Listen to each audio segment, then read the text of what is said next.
이 시간 하나님께서 우리에게 주실 말씀 창세기 37장 25절부터 36절입니다. 창세기 37장 25절부터 36절 제목은 믿음보다 앞세운 이익입니다. 믿음보다 앞세운 이익.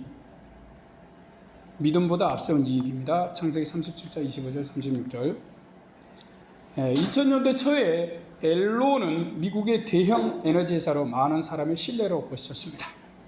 그러나 엘론의 고위 경영진은 사람들의 신뢰를 저버리고 회사 경영의 윤리적 원칙과 투명성을 무시하여 단기적인 이익만을 추구했죠. 그런 이유로 불법적으로 회사의 회계를 조작하여 사람들의 신뢰와 믿음을 깨뜨렸습니다. 그 결과 회사는 파산하고 직원들은 직장을 잃고 미국 사회에도 큰 피해를 주는 엘론 사태를 일으켰습니다.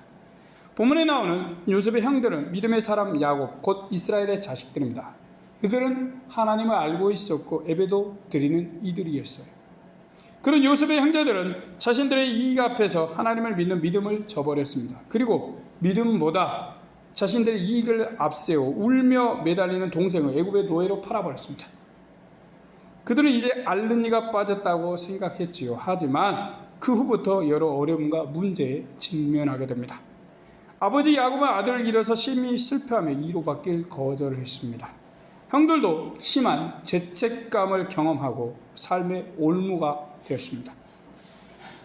유다는 자녀가 죽고 가정에도 문제가 생깁니다. 이 시간 믿음보다 앞세운 이익이라는 제목으로 말씀을 생각해 보고자 합니다. 우리 믿음의 사람에게 항상 우선되어야 할 건 언제나 뭡니까? 믿음입니다. 믿음. 그러나 때로 우리의 믿음보다 이익을 앞세우는 경우가 생길 수 있죠. 하지만 이것은 하나님을 믿는 사람으로선 지양해야 할 것입니다. 우리가 이렇게 믿음보다 이익을 앞세우면 우리 삶에 부정적인 결과가 일어날 수 있다는 사실도 기억해야 합니다. 물론 우리는 단지 어려움이 오는 걸 염려해서 이익보다 믿음을 앞세우는 소극적인 신앙이 될 생각은 없지요. 우리는 적극적으로 하나님의 참 사람이 되길 바라서 믿음을 이익보다 앞세우는 사람이 되려 합니다. 말씀에 들어가서 생각해 보겠습니다. 본문을 보면 요셉의 형들은 요셉을 구덩이에 던져두고는 그가 가져온 음식을 먹고 있었습니다. 믿음의 사람들의 행동이 참 악하다는 생각이 들죠. 그때 한 상인의 무리가 약대를 끌고 애굽으로 가는 걸 목격했습니다. 25절입니다. 그들이 앉아 음식을 먹다가 눈을 들어본즉 한때 이스마엘 족속이 길르앗에서 오는데 그 약대들의 향품과 유향과 몰약을 싣고 애굽으로 내려가는지라. 음식을 먹다가 상인들을 보게 된 요셉의 형제들은 우리가 동생을 죽이기보다 노예로 판다면 돈도 벌고 이익을 얻어서 좋겠다는 생각을 합니다. 그런데 이 생각을 형제들에게 먼저 제안한 이는 유다였습니다. 26절입니다. 유다가 자기 형제에게 이르되 우리가 우리 동생을 죽이고 그의 피를 은이간들 무엇이 유익할까? 자, 그를 이스마엘 사람들에게 팔고 우리 손을 그에게 대지 말자. 그는 우리 동생이요 우리의 골육이니라 하며 형제들이 청종하였더라. 요셉을 죽이고 싶은 마음이 들었던 형제들이었죠. 그러다가 큰 형 르우벤이 요셉을 죽이지 말고 구덩이에 던지자고 제안했습니다. 형제들은 그의 말을 따라 요셉을 죽이지 않고 구덩이에 던져 넣었어요. 그 후에 애굽으로 가는 상인들을 목격하고 유다의 제안을 따라 형제들은 요셉을 노예로 팔아서 금전적인 이익을 남겼습니다. 28절입니다. 때에 미디안 사람 상고들이 지나는지라 그들이 요셉을 구덩이에서 끌어올리고 은 20개의 그를 이스마엘 사람에게 팔매 그 상고들이 요셉을 데리고 애굽으로 갔더라. 요셉의 형들의 행위와 말 속에는 하나님을 믿는 사람의 어떠한 실마리도 보이지 않습니다. 그들은 오로지 자신들의 마음과 생각대로 판단하고 행동하고 있습니다. 그리고 이번에는 요셉을 팔아서 은돈을 취하였습니다. 그들은 당시 노예 한 명값에 해당하는 은 20개를 받고 동생을 애굽의 노예로 팔아 넘겼습니다. 하나님을 믿는 사람의 아들들이고 믿음의 모양을 갖춘 자들이지만 믿음보다 이익을 앞세운 것이죠. 자, 뒷날 요셉 앞에 선 형제들은 그를 팔 때 그가 울면서 자신들의 긍휼을 구한 걸 기억합니다. 그들은 자신들이 하나님을 믿던 말던 동생이 슬피 울든지 말든지 개의치 않고 이득을 취하는 행위만 했어요. 심지어 요셉을 죽이는 건 믿는 사람의 도리가 아니라는 생각도 단 한 번도 하지 않았습니다. 그냥 보기 싫은 요셉을 제거한다고 여길 뿐이었어요. 그러다가 동생을 이용하여 이득을 취하려 생각만 했습니다. 그들의 선택에 있어서 하나님을 믿는 믿음은 어때요? 전혀 고려 대상이 되지 않습니다. 신의 긍휼과 용서라고는 눈 씻고도 찾을 수 없어요. 전혀 보이지 않습니다. 오직 이익과 감정에 따라서 행동하고 있습니다. 그들은 자신들의 이러한 죄를 감추기 위해 수염소를 잡아서 요셉의 옷에 피를 묻혀 아버지 야곱에게 보냈습니다. 32절입니다. 그 채색 옷을 보내어 그 아비에게로 가져다가 이르기를 우리가 이것을 얻었으니 아버지의 아들의 옷인가 아닌가 보소서 하며 이는 참으로 뻔뻔하고 악하지요. 참으로 악랄함이 그지없습니다. 야곱은 자신의 아버지 이삭을 속이고 형을 속였을 망정 이런 악한 일을 하지는 않았어요. 그런데 그의 아들들은 동생을 은돈에 팔아 이득을 취하는 범죄를 너무나 쉽게 하고 있습니다. 그리고 아버지인 야곱을 속이기 위해서 수염소에 피를 바르고는 이 옷이 누구 옷인지 한번 보소서 아버지요 하고 시치미까지 뗍니다. 대단합니다. 참으로 너무나 악한 자들이 아닌가요? 이들을 누가 하나님을 믿는 사람들이라고 생각하겠습니까? 이들의 불신앙적인 행동은 아버지 야곱에게 큰 상처를 남기고 맙니다. 33절 34절입니다. 아비가 그것을 알아보고 가로되 내 아들의 옷이라 악한 짐승이 그를 먹었도다. 요셉이 정령 찢겠도다고 자기 옷을 찢고 굵은 배로 허리를 묶고 오래도록 그 아들을 위하여 애통하니. 자, 요셉을 잃은 아버지 야곱의 슬픔은 너무나 컸어요. 형제들은 아버지가 이렇게까지 슬퍼할지 예상하지 못했습니다. 이 세상에서 하나님을 믿는 걸 제외하고는 삶의 유일한 낙처럼 보낸 사랑하는 요셉이 죽어버린 건 안 죽었지만 너무나 큰 충격이었고 커다란 슬픔이었습니다. 야곱은 자녀들이 아무리 위로해도 그들의 위로를 받아들이지 않고 오래오래 슬픔과 우울함으로 시간을 보냅니다. 형제들이 벌인 범죄와 이득을 취한 행동의 결과는 너무나 컸지요. 아버지 야곱은 큰 충격과 슬픔으로 심히 고통당했습니다. 그들은 그제서야 자신들이 아버지에게 엄청난 불효를 했음을 깨달았습니다. 이들은 자신들이 지은 죄로 인해 이후 커다란 죄책감을 가지고 살아갑니다. 죄가 자신들을 따라다니면서 계속 고발합니다. 이들은 요셉을 만나서 용서받기까지 평생 죄책감에 시달렸습니다. 그렇게 믿음이 아닌 잠깐의 이익을 선택한 결과는 무거운 짐을 진 자가 되었어요. 그들은 아버지 야곱이 만난 하나님을 간접적으로 경험했습니다. 야곱이 하나님과 교제하고 하나님의 도우심을 얻는 걸 지켜보기도 했었습니다. 아버지 야곱도 하나님과 믿음 약속을 자녀들에게 전달했죠. 하지만 요셉의 형들은 하나님을 알려고 하지 않았습니다. 다만 야곱의 쌍둥이 형 큰아버지 에서처럼 자신들의 이득과 이익을 위해 믿음보다 앞세웠어요. 그것들을 하나님의 약속이나 아버지의 믿음을 따르기보다 이들의 욕망과 이득만을 앞세운 것이죠. 이게 무슨 믿음입니까? 믿음보다 이득을 앞세운 형제들과 이들의 이익을 축으로 팔린 요셉은 어떻게 될까요? 이들은 믿음보다 순간적인 이득을 추구하여 하나님과의 관계가 깨져버립니다. 그리고 그들의 삶에서 여러 문제를 경험합니다. 요셉을 파는데 가장 앞장선 유다의 자녀들은 죽습니다. 며느리와 사이에는 불륜이 생깁니다. 그때 요셉은 애굽 바로의 신기대장 보디발의 집에서 노예 생활을 시작합니다. 참 잔인하고 도저히 용납될 수 없는 일이 믿음의 가정 야곱의 집에서 세겜의 살인사건 이후 또 벌어졌습니다. 그때는 어린 나이지만 이제 형제들은 장성했습니다. 그런데도 그들은 믿음으로 행함을 보이지 못하고 믿음보다 이익을 앞세워서 하나님이 하시는 일을 막는 것 같은 결과를 내고 있습니다. 그러나 하나님은 요셉 속에서 그리고 형제들 속에서 일하십니다.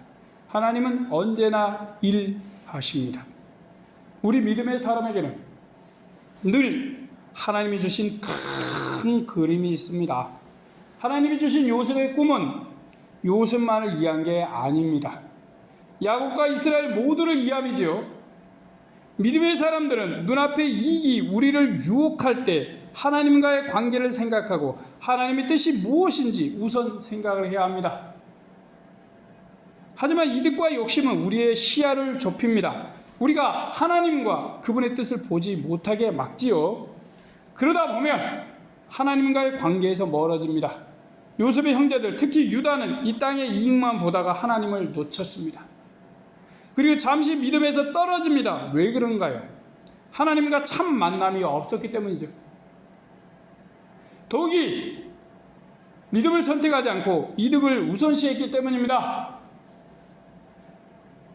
그렇게 믿음보다 세상에 이익을 쫓을 때 믿음이 흔들리는 문제가 발생합니다. 이것은 성경 속의 인물들만의 문제가 아니지요. 테라노스라는 생명과학 회사가 있었습니다. 그 창립자 엘리자베스 홈스는 혈액 검사기를 개발하여 세상을 놀라게 했습니다. 그러나 이 기계는 사실 과학적으로 불안전하고 성능이 미흡한 제품이었어요. 그런데도 홈스는 투자자들의 신뢰를 저버리는 거짓말을 하고 이익만을 추구했습니다. 그렇게 한 결과 회사가 파산하고 홈스는 법적인 처벌을 받게 되었습니다. 자, 이 사례는 믿음을 선택하지 않고 온 신뢰를 선택하지 않고 이익을 우선시한 결과가 자신뿐만 아니라 타인에게도 얼마나 큰 피해를 주는지 보여줍니다. 루벤 지파와 갓 지파는 자신들의 많은 가축을 위해 요단 동편의 기름진 땅을 모세에게 요구했습니다. 그들의 이러한 요청은 하나님에 대한 믿음보다 자신들의 이익을 우선시한 것이죠. 이들은 하나님이 주신 가나안 땅을 믿음으로 들어가기보다 세속적인 이익을 먼저 생각하여 요단 동편에 머무르는 것을 결정했습니다. 그 결과 어떻게 됐어요? 그들은 그 땅을 차지했으나 후에 다른 이방 민족에게 빼앗기고 그 땅에서 완전히 쫓겨나고 맙니다. 세속적인 가치관이나 당장의 이익을 쫓는 일이 믿음의 사람들에게 생길 수 있지요. 많은 상황에서 믿음을 뒤로하고 개인적인 이익을 우선시하는 경우를 우리는 자주 대합니다. 여러분은 어떻습니까? 어떤 이는 신앙적인 참 기준을 버리고 세상적인 사고를 우선합니다. 내 먹고 사는 것이 믿음보다 우선이 되는 것이죠. 그럼 뭐예요? 요셉의 형제들과 똑같아요. 어떤 이는 직장에서 부정한 방법으로 불법적인 이익을 선택합니다. 교회 다니는 이가 불법적인 투자에 참여하기도 하죠. 투기를 하나님의 복이라고 거짓말하는 이도 있습니다. 이런 것들은 단기적으로 이득을 가져오나 장기적으로 큰 어려움을 경험케 합니다. 이득만을 추구하여 하나님과의 관계가 깨지고 단절될 수 있습니다. 요셉의 형제들이 경험한 고통스러운 죄책감이 찾아오기도 합니다. 시간이 지날수록 마음속에 후회와 갈등이 생길 수도 있죠. 하지만 하나님은 어때요? 우리가 돌아오길 항상 사랑으로 기다리십니다. 그리고 돌아오면 기쁘게 맞아주시죠. 우리 믿음의 사람에게 우선돼야 할 건 뭡니까? 믿음과 순종입니다. 그래야 하나님과의 관계에서 막힘없이 소통이 되고 하나님과 연결이 됩니다. 그러기에 혹 믿음보다 우리의 이익을 우선하여 하나님과의 관계가 문제가 생겼다면 진심으로 회개하고 돌아와야 합니다. 그러면 하나님과의 관계를 다시 온전히 세울 수가 있습니다.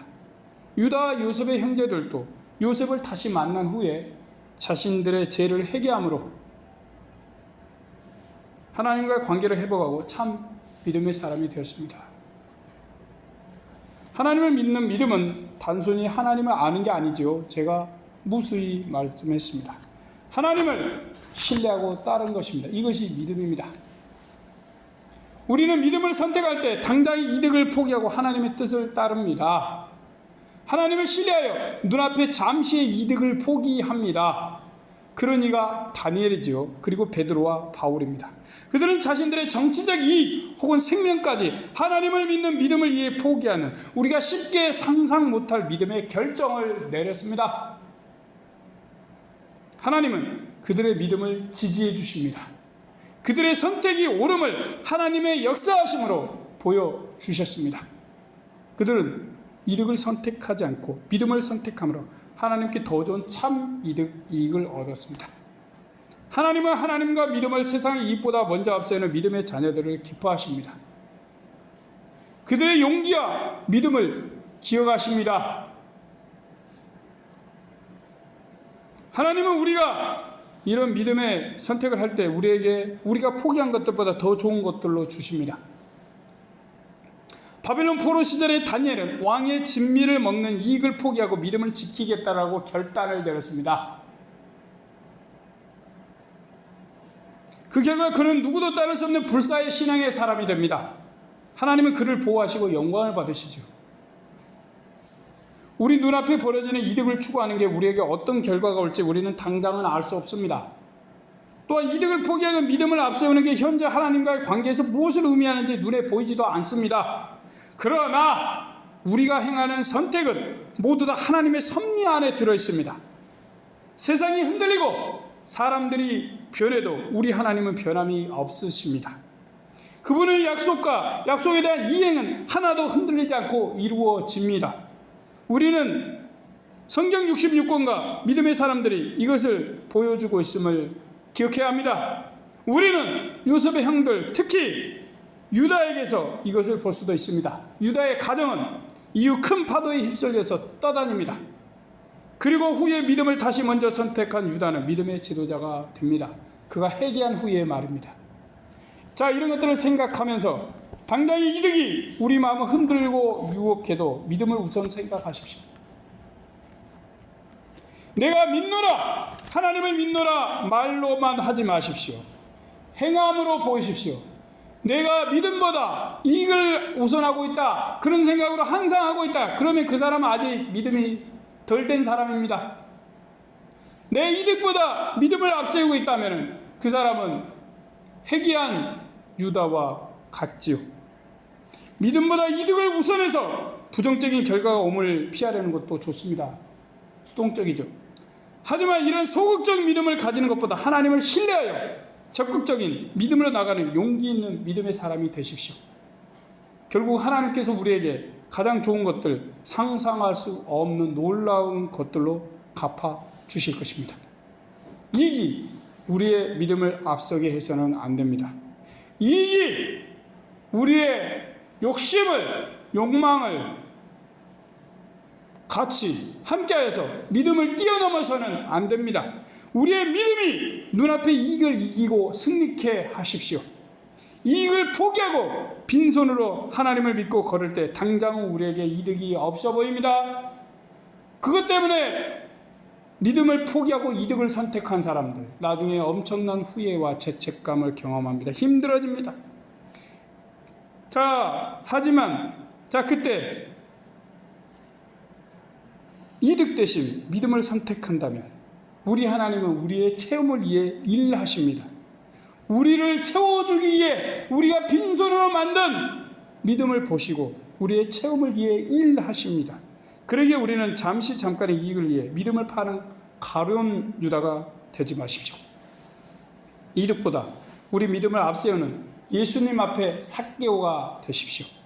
그럼 우리를 하나님이 한없이 기뻐하시고 우리를 보고 웃으실 것입니다.